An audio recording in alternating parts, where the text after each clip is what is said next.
O céu e o inferno, a justiça divina segundo o Espiritismo. Se a lei de Moisés deve ser tão rigorosamente observada neste ponto, força que o seja igualmente em todos os outros. Porque seria ela boa no tocante às evocações e má em outras de suas partes. É preciso ser consequente, desde que se reconhece que a lei mosaica não está mais de acordo com a nossa época e costumes, em dados casos, a mesma razão procede para a proibição de que tratamos. Ou seja, quando a pessoa vai estudar a lei de Moisés e fala, não, isso aqui não pode aplicar mais não, era só daquela época, agora isso aqui pode. Qual a lógica? Então nós temos que ter uma lógica de ação. Em Kardec, que era muito perspicaz, logicamente um espírito muito bem preparado para aquela situação, ele vai fazendo as avaliações e Kardec então traz para nós aquilo que é compatível com o que Jesus ensina e aquilo que não é compatível com o que Jesus ensina. Isso é importante para nós. O que for compatível com Jesus, sigamos. Aquilo que não for compatível com Jesus, deixemos. Demais, é preciso estender os motivos que justificam essa proibição, o que hoje se anulam completamente. Hoje, o legislador hebreu queria que o seu povo abandonasse todos os costumes adquiridos no Egito, onde as evocações estavam em uso e facilitavam abusos, como se infere destas palavras de Isaías. Ou seja, os egípcios faziam todas as evocações, conversavam com os espíritos, usavam os médiuns para conversar com os espíritos, mas com abusos, criando situações que iriam gerar muito mais karma do que aliviar. Ou seja, a evocação dos espíritos para tirar deles proveito até o nosso modo de entender hoje, não é uma coisa muito lícita, porque vai evocar aquele espírito, vai falar assim, acha para mim onde tem um tesouro? Então vamos ver o que diz Isaías.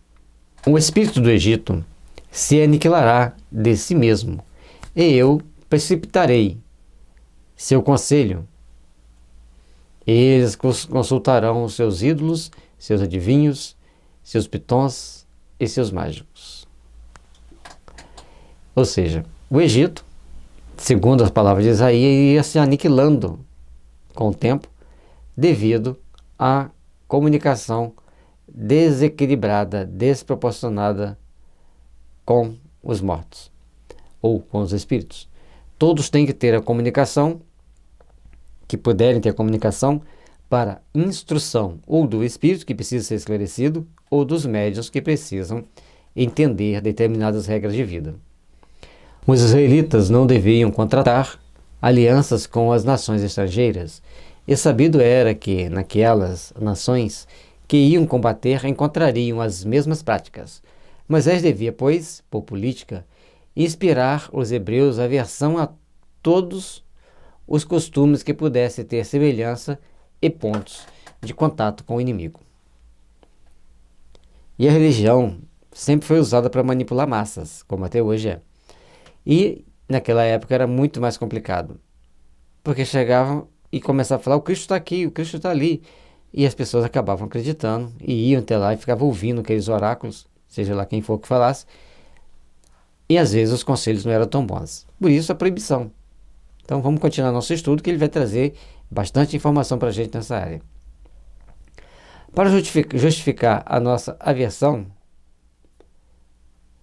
preciso era que apresentasse tais práticas como reprovadas pelo próprio Deus.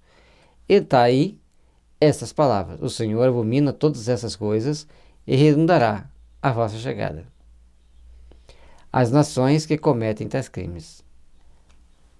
Ou seja, ele já coloca o crime já nem só para aquela pessoa, mas também coloca para a nação. E se a nação deixa fazer ou incentiva, esses crimes ficam ainda maiores. Ou seja, nós temos que passar por um processo de autoeducação, de autoaprimoramento, para nos livrarmos das tentações que é e ser médium e comunicar com determinados espíritos que muitas das vezes não querem o bem nem do médium, nem de quem está consultando e nem das pessoas da comunidade em geral. Então, todo cuidado, todas as precauções. Portanto, estudar o livro dos médiuns vai mostrar onde é seguro, de que forma a reunião é segura. Porque somente com a reunião bem segura, espiritualmente falando, nós vamos conseguir trabalhar plenamente em consciência da nossa responsabilidade com o Cristo, com a nossa responsabilidade com as luzes.